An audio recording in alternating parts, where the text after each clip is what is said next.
Bapak Ibu Saudara kasih Tuhan, hari ini kita pada tema, yaitu tema tentang ya Roh Kudus itu sendiri. Tadi kita sekalian sudah menyatakan bahwa sudah ada Roh Kudus dalam diri kita semua, dan katakan amin. Nah, Roh Kudus merupakan meterai bagi kita yang meneguhkan kepercayaan kita, iman kita kepada Tuhan Yesus. Kalau tidak ada Roh Kudus, berarti tidak ada pengakuan bahwa Yesus adalah Tuhan dan Juru Selamat yang telah mati, bangkit dan naik ke surga. Dan kredo pengakuan itu diteguhkan oleh Roh Kudus. Dan dalam peristiwa di mana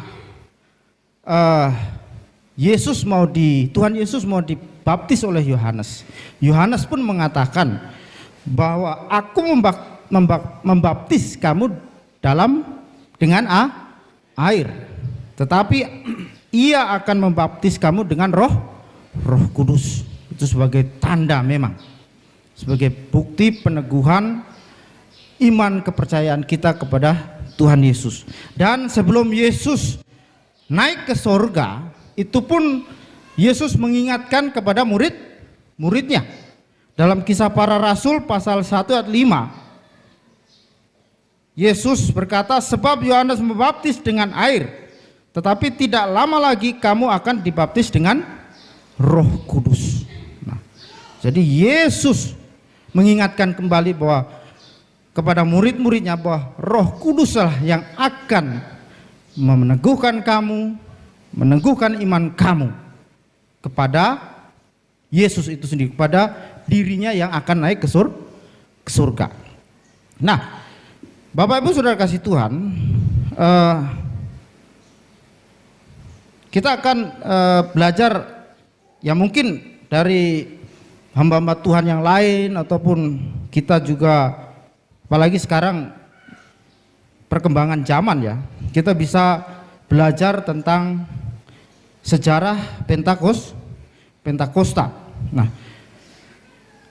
dalam Kisah Para Rasul pasal 2 ayat 1 sampai 13 yang akan kita renungkan di pagi hari ini, Bapak Ibu Saudara kasih Tuhan. Jadi pembacaan kita di hari ini adalah terdapat di Kisah Para Rasul pasal 2 ayat 1 sampai yang ke-13. Kisah Para Rasul pasal 2 ayat 1 sampai 13. Kalau sudah mendapatkannya, amin. Ya, mari kita membaca secara silih berganti. Judul yang diberikan Pentakosta. Ketika tiba hari Pentakosta, semua orang percaya berkumpul di satu tempat. Turunlah dari langit suatu bunyi seperti tiupan angin keras yang memenuhi seluruh rumah di mana mereka duduk. Dan tampaklah kepada mereka lidah-lidah seperti nyala api yang bertebaran dan hinggap pada mereka masing-masing. Maka penuhlah mereka dengan Roh Kudus, lalu mereka mulai berkata-kata dalam bahasa-bahasa lain seperti yang diberikan oleh Roh itu kepada mereka untuk mengatakannya. Waktu itu di Yerusalem diam orang-orang Yahudi yang saleh dari segala bangsa di bawah kolong langit. Ketika turun bunyi itu, berkumpullah orang banyak dan mereka masing-masing mendengar rasul-rasul itu berkata-kata dalam bahasa mereka sendiri. Mereka semua tercengang-cengang dan heran, lalu berkata, bukankah mereka semua yang berkata-kata itu orang Galilea?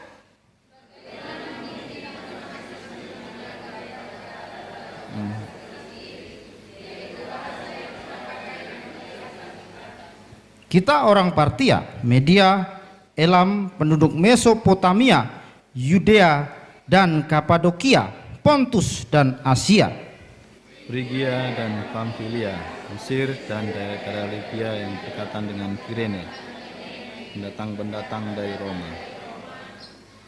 Baik orang Yahudi maupun penganut agama Yahudi, orang Kreta dan orang Arab. Kita mendengar mereka berkata-kata dalam bahasa kita sendiri tentang perbuatan besar dilakukan Tuhan.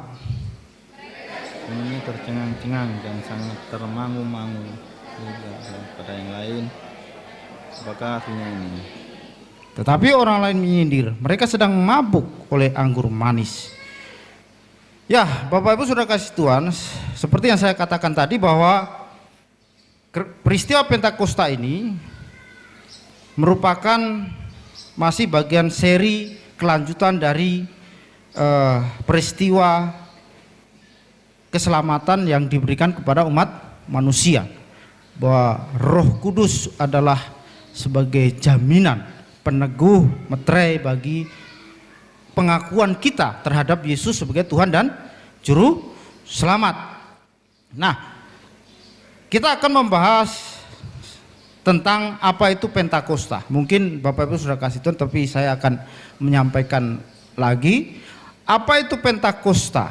Memang Pentakosta ini istilah yang muncul pada masa perjanjian baru. Tetapi dalam masa perjanjian lama, Pentakosta itu adalah hari raya 7 minggu, ya. Hari raya 7 minggu dalam perjanjian lama. Hari raya 7 minggu yang jatuh pada hari ke-50. Nah, hari raya ke-50 ini dalam masa perjanjian lama dan bagi bangsa Israel merupakan hari raya panen. Hari raya panen atau hari raya pesta panen. Nah, dan hari raya ini juga dirayakan oleh bangsa Israel pada hari ke-50 atau dirayakan setelah mereka keluar dari perbudakan bangsa Mesir, ya. Jadi dalam hitungan mereka setelah mereka keluar dari tanah Mesir dan merayakan Paskah, dan mereka merayakan hari raya 50, ya. Kalau kita baca di dalam Imamat 23 ayat 15, 22, juga Keluaran 34 ayat 22, itu mengisahkan tentang atau perintah untuk merayakan hari ke-50 setelah mereka merayakan Paskah. Mereka merayakan kelepasan dari perbudakan bangsa Mesir. Nah, hari raya ke-50 ini merupakan hari satu dari 3 hari raya yang diwajibkan oleh bangsa Israel. Karena ada 3 hari raya yang wajib mereka rayakan yang wajib bangsa Israel rayakan sesuai dengan perintah Musa. Nah, salah satunya adalah hari raya 7 minggu, ada hari raya tidak beragi, hari raya roti tidak beragi, dan hari raya pondok Daud. Nah, kalau kita membaca kisah ini, kisah Pentakosta, kita akan melihat pola penebusan yang diberikan kepada manusia. Dan kalau kita melihat dari perjanjian lama sampai perjanjian baru, polanya sama, ya, Bapak Ibu sudah kasih Tuhan. Tetapi memang konteksnya yang berbeda. Hari raya ke-50 atau hari raya 50 itu diberikan khusus kepada bangsa Israel. Merupakan hari pembaharuan. Hari pembaharuan bagi bangsa Israel. Di mana pembaharuan itu ditandai dengan pemberian hukum Taurat. Pemberian hukum Taurat di Gunung Sinai oleh Tuhan kepada Musa dan dilanjutkan kepada bangsa Israel. Bangsa Israel, kamu sudah keluar dari tanah Mesir. Aku sudah mengeluarkan kamu dari perbudakan Mesir. Ada hal-hal yang harus kamu ikuti, yaitu hukum Taurat. Nah, jadi hari 50 atau Pentakosta pada konteks perjanjian lama itu pembaharuan bagi bangsa Israel setelah keluar dari tanah Mesir dan ditandai dengan pemberian hukum moral, hukum Taurat, untuk menjaga bangsa Israel, untuk mempersiapkan diri bangsa Israel memasuki tanah perjanjian, tanah Kanaan yang dijanjikan Tuhan kepada mereka.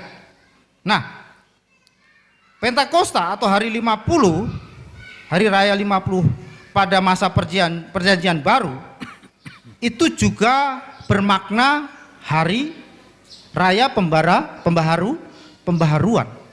Tetapi pembaharuan pada masa perjanjian baru dalam konteks pembacaan kita di pagi hari ini itu pembaharuan yang ditandai dengan pemberian pencurahan Roh Kudus.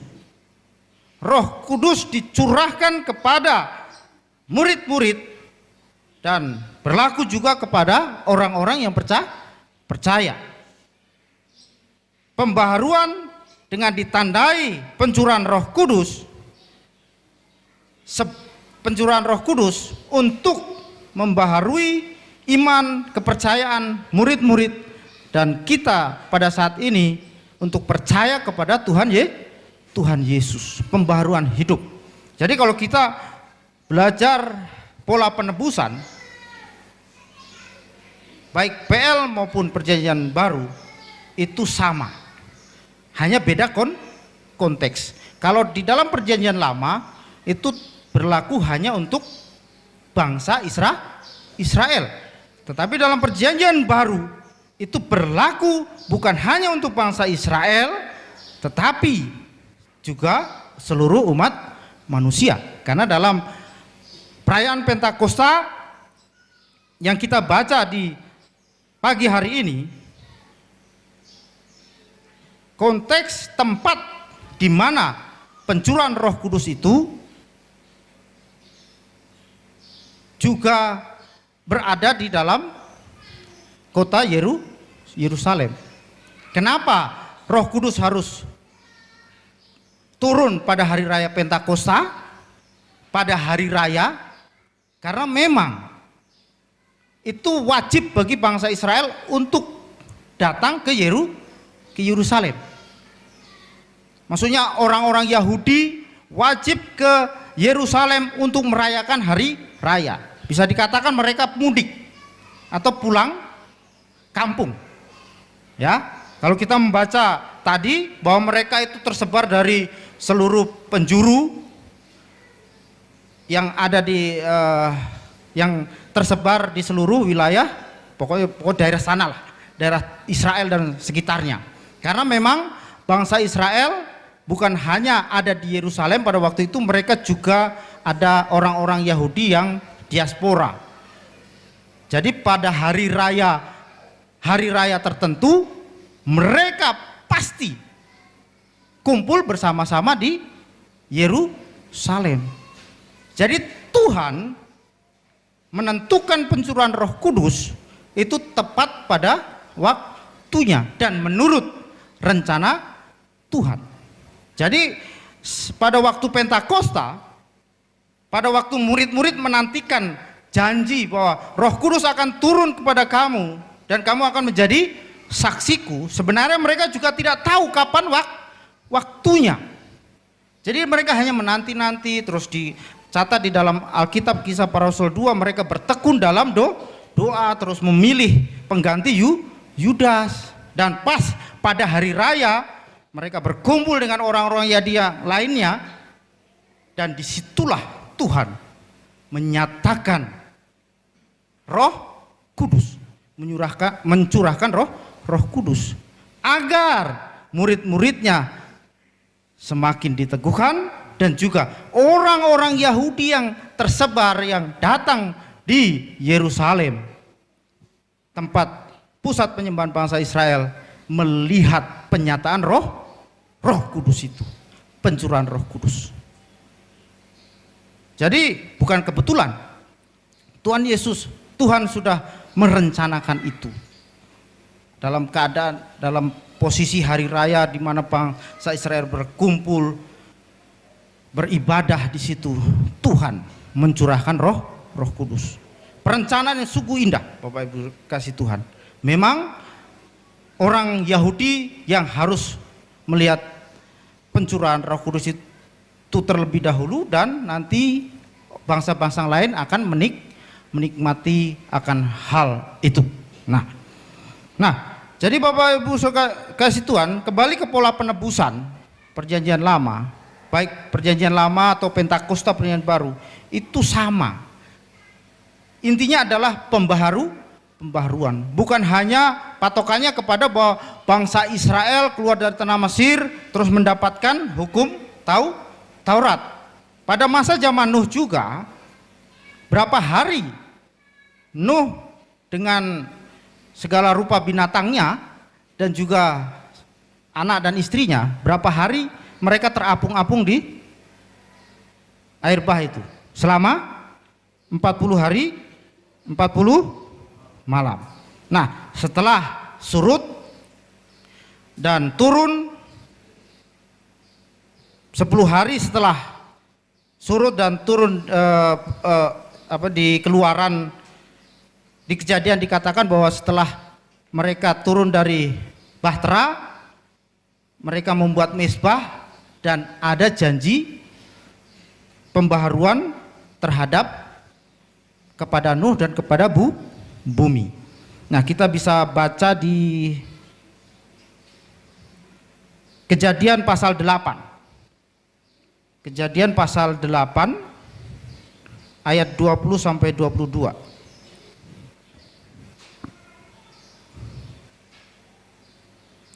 Kejadian pasal 8 ayat 20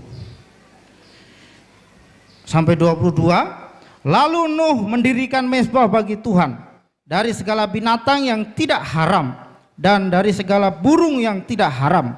Diambilnyalah beberapa ekor. Lalu ia mempersembahkan korban bakaran di atas mezbah itu. Ketika Tuhan mencium persembahan yang harum itu, berfirmanlah Tuhan dalam hatinya, aku tak akan mengutuk bumi ini lagi, karena manusia sekalipun yang ditimbulkan hatinya adalah jahat dari sejak kecilnya, dan aku tak akan membinasakan lagi segala yang hidup seperti yang telah kulakukan selama bumi masih ada. Tak akan berhenti-henti musim menabur dan menuai, dingin dan panas, kemarau dan hujan, siang dan malam. Nah, di sini ada pembaharuan. Jadi kalau kita memahami Pentakosta, berarti kita memahami dan mengerti bahwa itu hari pembaharuan bagi kita yang percaya kepada Tuhan Yesus. Roh Kudus memperbaharui hidup kita. Roh Kudus memperbaharui segala aspek kehidupan dalam kehidupan kita, baik pikiran, perkataan, dan perasaan kita sebagai manusia yang berdosa dan menerima penebusan dari Yesus Kristus. Nah, dan kenapa Bapak Ibu Saudara kasih Tuhan pentingnya Roh Kudus dalam kehidupan kita? Kita sudah membaca bagaimana Roh Kudus itu bekerja begitu luar biasa pada hari Pentakosta, dan itu penting. Itu sejarah yang penting, sejarah iman dan sejarah manusia yang sangat penting, dan dituliskan oleh Lukas di dalam Kisah Para Rasul. Karena memang Roh Kudus itu penting dalam kehidupan umat manusia. Roh Kudus itu penting untuk menjaga dan membentengi hidup kita, menjaga dan memberi penghiburan pada kita, mengajar kita hari lepas hari untuk mengerti bagaimana hidup di dalam Kristus. Nah, di sini saya memberi beberapa hal pelajaran sedikit tentang pentingnya Roh Kudus dalam kehidupan kita.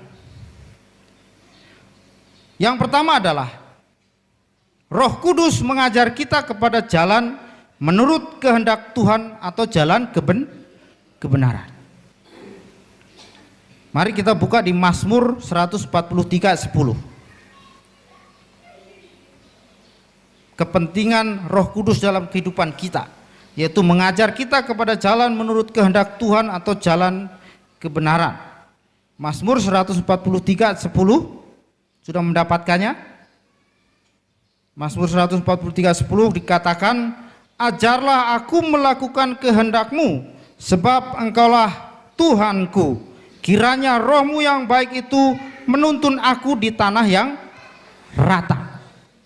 Nah, pelajaran dari Mazmur. Ajarlah aku melakukan kehendak-Mu. Roh Kudus mengajar kita untuk belajar agar kita berjalan menurut kehendak Tuhan, menurut jalan kebenaran, yaitu jalan Yesus Kristus. Kita bandingkan di Yohanes 16 ayat 8 dan 13. Dalam Yohanes 16 ayat 8 sampai 13, ini tentang janji Yesus kepada murid-muridnya akan ada Roh Kudus. Yohanes 16 ayat 8 sampai 13. Dalam Yohanes 16 ayat 8 dikatakan, dan kalau Ia datang, Ia akan menginsafkan dunia akan dosa, kebenaran dan penghakiman. Terus selanjutnya, tetapi apabila Ia datang, yaitu Roh kebenaran, Ia akan memimpin kamu ke dalam seluruh kebenaran, sebab Ia tidak akan berkata-kata dari dirinya sendiri, tetapi segala sesuatu yang dengarnya itulah yang akan dikatakannya, dan Ia akan beritakan kepadamu hal-hal yang akan datang. Jadi pentingnya Roh Kudus dalam kehidupan kita sebagai orang percaya, yang pertama adalah mengajar kita kepada jalan menurut kehendak Tuhan dan jalan kebenaran. Ya, memang hidup kita jatuh bangun untuk melihat peristiwa, kejadian-kejadian, masalah-masalah di dunia. Tetapi saat kita percaya kepada Roh Kudus, kita yakin bahwa kita akan terus dituntun pada jalan kehendak yang Tuhan inginkan, pada jalan yang kebenaran yang Tuhan inginkan. Karena Tuhan menginginkan orang-orang yang percaya kepadanya hidup dalam jalan kebenaran. Jadi kita tidak perlu ragu terhadap Roh Kudus. Saat kita menjalani kehidupan yang serba aneka rupa yang kita jalani, percayakan hidup pada Roh Kudus. Dia akan memberikan jalan menurut kehendaknya. Amin. Itu yang pertama. Yang kedua, pentingnya Roh Kudus dalam kehidupan kita selaku orang percaya.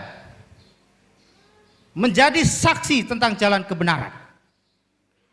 Menjadi saksi tentang jalan kebenaran itu. Berarti jalan kebenaran adalah jalan Yesus. Mari kita baca di Yesaya 61 ayat 1. Yesaya 61 ayat 1. Dalam Yesaya 61 ayat 1 dikatakan, Roh Tuhan ada padaku, oleh karena Tuhan telah mengurapiku. Ia telah mengutus aku untuk menyampaikan kabar baik kepada orang-orang sengsara dan merawat orang-orang yang remuk hati, untuk memberitakan pembebasan kepada orang-orang tawanan dan kepada orang-orang yang terkurung kelepasan dari penjara. Nah, kalau kita bandingkan lagi di Matius 28 tentang amanat agung dan Kisah Rasul 1 ayat 8, bahwa Yesus saat naik ke surga katakan, jadikanlah semua bangsa muridku. Kita diutus untuk menjadi saksi-saksi Kristus, memberitakan kebenaran kepada bangsa-bangsa yang ada di dunia. Roh Kudus akan turun kepada kamu dan kamu akan menjadi saksiku dari Yerusalem sana sampai ke ujung bumi. Dan kita melihat karya Roh Kudus sudah bekerja sampai saat ini. Tidak ada bangsa-bangsa yang tidak mengenal Kristus. Sudah ada perwakilan bangsa-bangsa yang mengenal Kristus. Apakah di Timur Tengah, di Arab sana tidak ada orang Kristen? Ada. Jadi sudah dinyatakan. Dan itu berlaku sepanjang dunia ini masih ada, sepanjang Tuhan Yesus belum datang menyatakan diri untuk kedua kalinya. Adalah tugas kita untuk menyaksikan kebenaran, untuk menyaksikan Yesus kepada bangsa. Karena Roh Kudus ada di dalam kita. Roh Kudus mengantar kita untuk menjadi saksi, menjadi pemberita Injil Kristus. Itu yang kedua. Pentingnya Roh Kudus dalam kehidupan kita, membawa kita untuk bersaksi, untuk memberitakan Injil. Yang ketiga, pentingnya Roh Kudus dalam kehidupan kita selaku orang percaya, memberi hikmat, pengertian, nasihat, pengenalan untuk takut akan Tuhan. Dalam Yesaya 11 ayat 2, dalam Yesaya 11 ayat 2 dikatakan, Roh Tuhan akan ada padanya, roh hikmat dan pengertian, roh nasihat dan keperkasaan, roh pengenalan dan takut akan Tuhan. Ada roh hikmat, ada roh pengertian, nasihat, pengenalan akan takut akan Tuhan. Saat kita menerima Roh Kudus, kita akan dituntun untuk memiliki hikmat, pengertian, nasihat, pengenalan, takut akan Tuhan. Dan itu yang dikehendaki Tuhan. Saat ada Roh Kudus dalam diri kita, kita akan diberi hikmat. Hikmat dalam menjalani hidup ini, hikmat untuk melakukan sesuatu. Dan saat kita ada di dalam Roh Kudus, kita akan diberi pengertian yang berasal dari Tuhan. Takut akan Tuhan adalah awal pengetahuan. Di balik itu ada Roh Kudus yang bekerja. Roh Kudus yang membawa pengertian demi pengertian dalam kehidupan yang kita jalani. Memang banyak rahasia dalam kehidupan kita, tetapi Roh Kudus akan selalu menyatakan. Roh Kudus akan memberi pembaharuan dalam kehidupan kita, menyatakan hal-hal yang mungkin masih rahasia dalam kehidupan kita. Asal hidup kita memang sudah yakin bahwa Roh Kudus ada dalam diri kita, dan Dia memberi nasihat dalam pengenalan untuk takut akan Tuhan. Kita selalu dinasihati oleh Roh Kudus.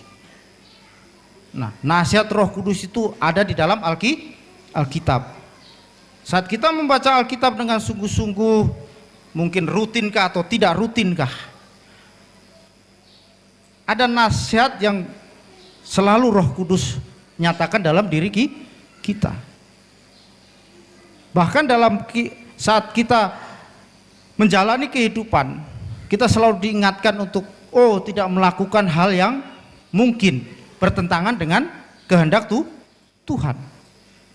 Roh Kudus ada nasihat. Dia selalu menasihati hari lepas hari. Pasti saya yakin Bapak Ibu kasih Tuhan, saat hidup kita dinasihati, saat kita mau melakukan segala sesuatu, terus Tuhan ingatkan melalui Roh Kudus, berarti itu yang bekerja adalah Roh Kudus yang ada dalam diri kita. Dia mengontrol hidup kita agar kita tidak jauh dalam kehidupan yang mungkin membuat kita jauh daripada Tuhan. Bandingkan di 1 Yohanes 5 ayat 20.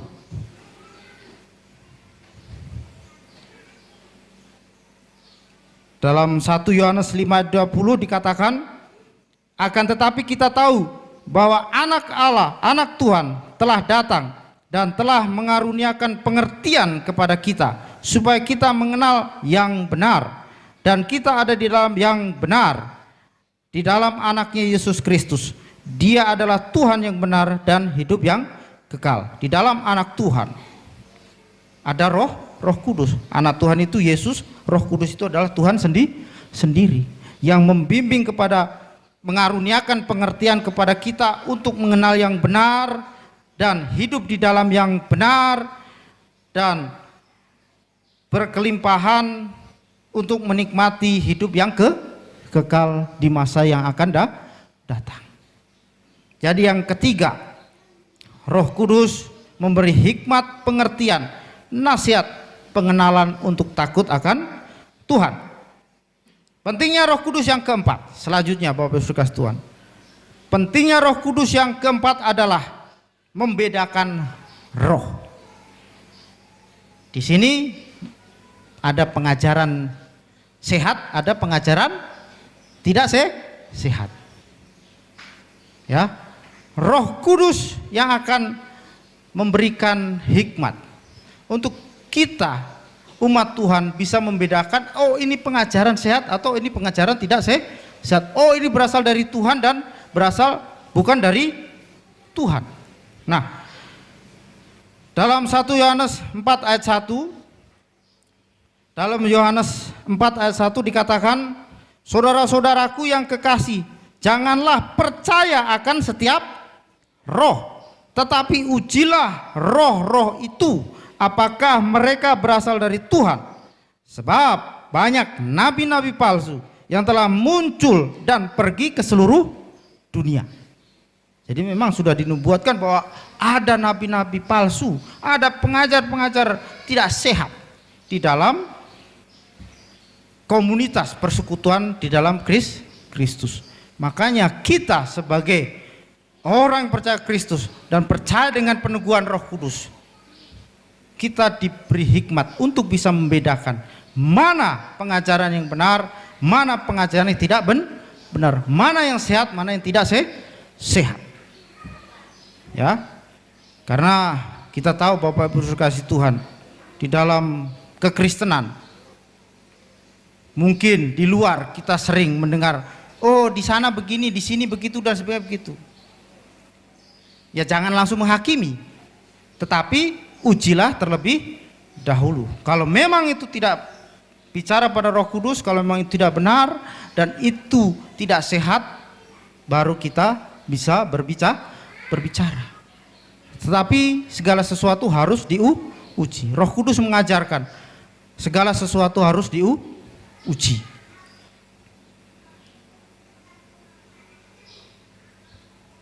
Dan pengujiannya itu ya Roh Kudus sendiri yang akan menyatakan kepada kita apakah itu benar atau salah, apakah itu sesat atau tidak. Apalagi kalau kita melihat konteks yang dibahas adalah, kalau di dalam konteks pembacaan kita di Kisah Para Rasul 2 ini adalah tentang bahasa lidah. Nah, itu selalu menjadi perhatian banyak orang. Ya pernah saya pengalaman Bapak Ibu kasih Tuhan, saya pernah di gereja tertentu di Nabire ini waktu masih bujang juga. Saya mencoba mengikuti lah. Tetapi setelah saya ikuti, kok saya nggak mengerti maksudnya dan tidak paham ini.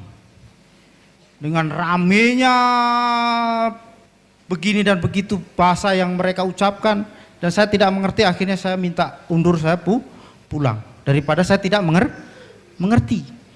Nah, dan pengalaman pribadi saya juga, saya punya istri itu kalau doa pribadi itu punya karunia untuk nggak tahu, pokoknya bahasa yang saya tidak mengerti. Saat saya tidur, saya kadang terganggu. Waktu pertama-tama saya terganggu. Aduh, ini sih apa ini? Akhirnya lama-lama kayak berdebat, tapi tidak ada jalan ketemu. Akhirnya saya paham juga. Akhirnya saya beri pengertian.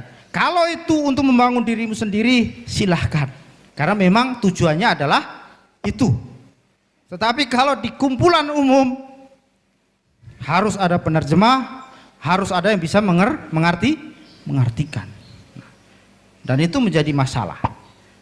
Karena di beberapa gereja mewajibkan itu. Kalau mewajibkan itu berarti sudah salah bagi saya. Kalau mewajibkan. Karena Roh Kudus itu bekerja teratur. Roh Kudus itu tidak bekerja sembarangan. Waktu Tuhan menciptakan langit dan bumi, teratur tidak? Teratur. Roh Tuhan melayang. Ada roh Tuhan yang bekerja di dalam. Teratur dari hari pertama, kedua sampai ketujuh. Jadi kalau ada persekutuan terus ada yang menangis dalam roh, tertawa dalam roh dan tidak teratur, bagi saya itu bukan dari roh Tuhan. Karena Tuhan itu teratur dan Roh Kudus bekerja secara teratur. Makanya ada satu lagu yang mungkin saya agak klarifikasi, suka-sukamu Tuhan, pernah dengar? Aduh, itu mungkin diganti sedikit dah. Awalnya ya, kalau belakangnya boleh, tetapi awalnya jangan dilakukan. Suka-sukamu Tuhan. Tuhan itu tidak bekerja semau dirinya. Dia rencanakan dan dia atur dengan baik. Saat menciptakan manusia juga Tuhan merencanakan. Baiklah kita, itu ada perundingan, direncanakan. Oh, manusia diciptakan begini, nanti kayak kita kasih nafas, kita hembuskan roh kepada manusia. Jadi Roh Kudus bekerja secara teratur. Dan dalam pengajaran demi pengajaran, dia juga mengajar secara teratur. Dan kalau kita kembali tadi, pola penebusan itu kan teratur kan?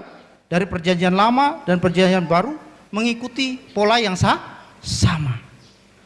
Jadi kalau sesuatu bekerja, pengajaran itu tidak teratur, roh dianggap begini begitu tidak teratur, saya berpikir itu bukan dari Tuhan. Karena sepanjang sejarah roh Tuhan bekerja dari perjanjian lama dan perjanjian baru bekerja secara teratur. Nah, itu tentang yang keempat. Fungsi Roh Kudus dalam hidup kita itu membedakan roh, pengajaran sehat. Terus fungsi Roh Kudus yang selanjutnya yaitu menuntun kita untuk berdoa. Dalam Roma 8 ayat 26. Demikian juga Roh membantu kita dalam kelemahan kita. Sebab kita tidak tahu bagaimana sebenarnya harus berdoa. Tetapi Roh sendiri berdoa untuk kita kepada Tuhan dengan keluhan-keluhan yang tidak terucapkan. Jadi jangan merasa kita tidak bisa berdoa. Kalau kita merasa tidak bisa berdoa, berarti belum ada Roh Kudus dalam diri kita. Kita harus yakin bahwa kita bisa berdoa. Karena sudah ada Roh Kudus. Karena Roh Kudus yang akan menuntun kita untuk bisa berdoa dengan segala keluh kesah, dengan segala pergumulan yang kita hadapi. Jadi saat kita berdoa itu bukan kita yang berbicara semata-mata, tetapi ada Roh Tuhan yang mengontrol doa kita kepada Tuhan dengan keluh kesah. Demikian Roh membantu kita dalam kelemahan kita, sebab kita tidak tahu bagaimana sebenarnya harus berdoa. Tapi Roh sendiri berdoa untuk kita kepada Tuhan dengan keluhan-keluhan yang tidak terucapkan. Itu fungsi yang kelima. Fungsi yang keenam, Roh Kudus dalam kehidupan kita adalah menuntun hidup dalam kasih Tuhan. Mari kita baca di Yohanes 17 ayat 23. Yohanes 17 ayat 23.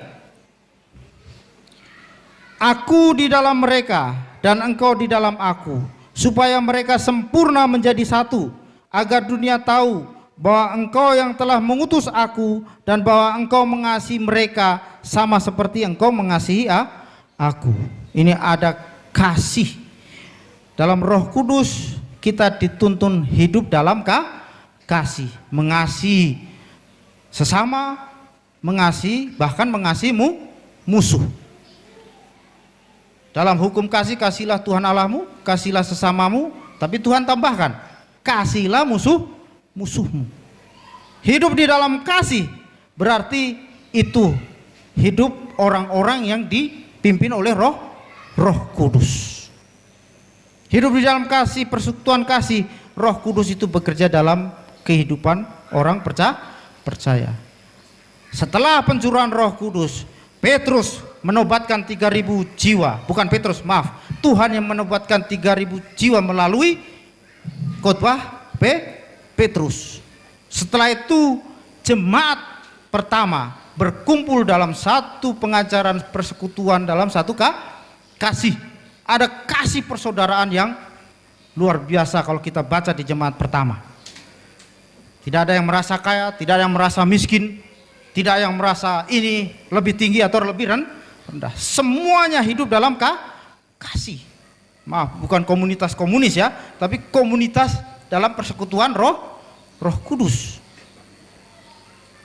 Sama-sama hidup di dalam pembaharuan Tuhan Yesus, baik itu rasul-rasul maupun pengikut-pengikut rasul-rasul dalam satu iman kepada Yesus Kristus.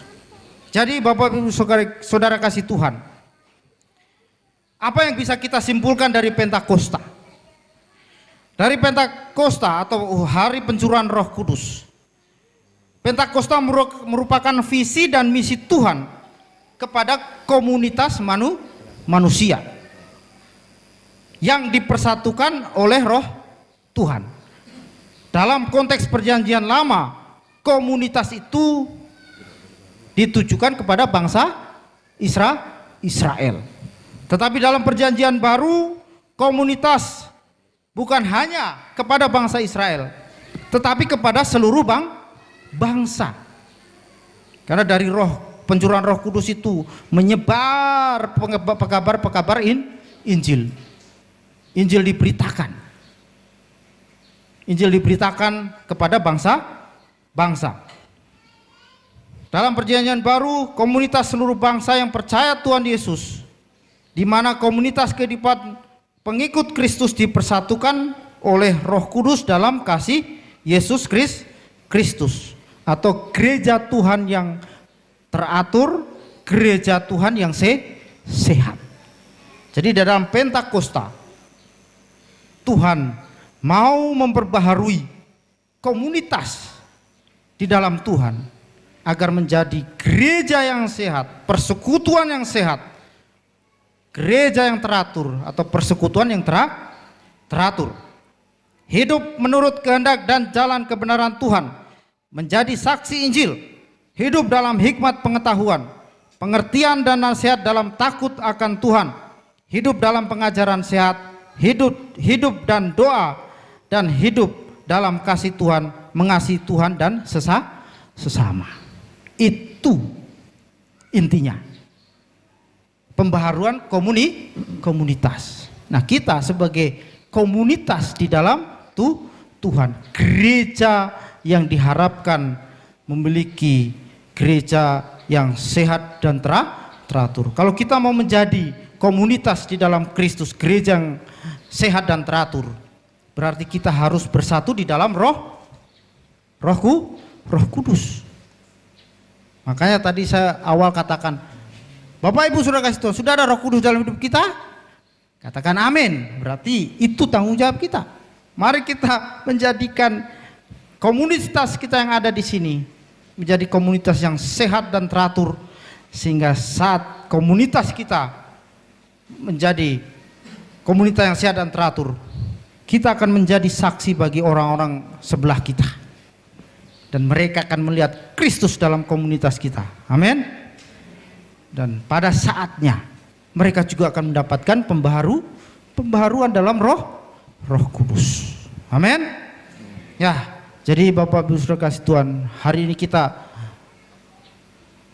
sedikit membahas tentang Roh Kudus, sejarahnya, dan bagaimana fungsi Roh Kudus dalam hidup kita. Mari kita maksimalkan. Kalau kita yakin ada Roh Kudus dalam diri kita, mari kita maksimalkan itu, sehingga hidup kita benar-benar yakin dituntun oleh Roh Kudus. Amin. Sekali lagi, Roh Kudus dalam diri kita semua. Amin. Mari kita berdoa. Tuhan, kami yakin ada Roh Kudus dalam hidup kami. Dalam peristiwa Pentakosta, itu merupakan peristiwa pembaharuan hidup kami dan secara global komunitas pengikut Kristus. Tuhan menginginkan dalam persekutuan Roh Kudus sebagai orang-orang yang sudah diselamatkan dalam penebusan Yesus Kristus, kami menjadi komunitas yang teratur dan sehat, hidup dalam hikmat Tuhan, takut akan Tuhan, menjadi saksi, hidup dalam kebenaran Tuhan, sehingga sebagai komunitas yang sehat dan teratur, hidup kami membawa pembaharuan kepada orang-orang sekitar kami yang membutuhkan Kristus. Terima kasih Tuhan atas hari ini, dan terima kasih Tuhan atas pimpinan Roh Kudus-Mu, baik kepada hamba-Mu, baik kepada jemaat-jemaat yang mendengarkannya. Di dalam nama Tuhan Yesus Kristus. Amin.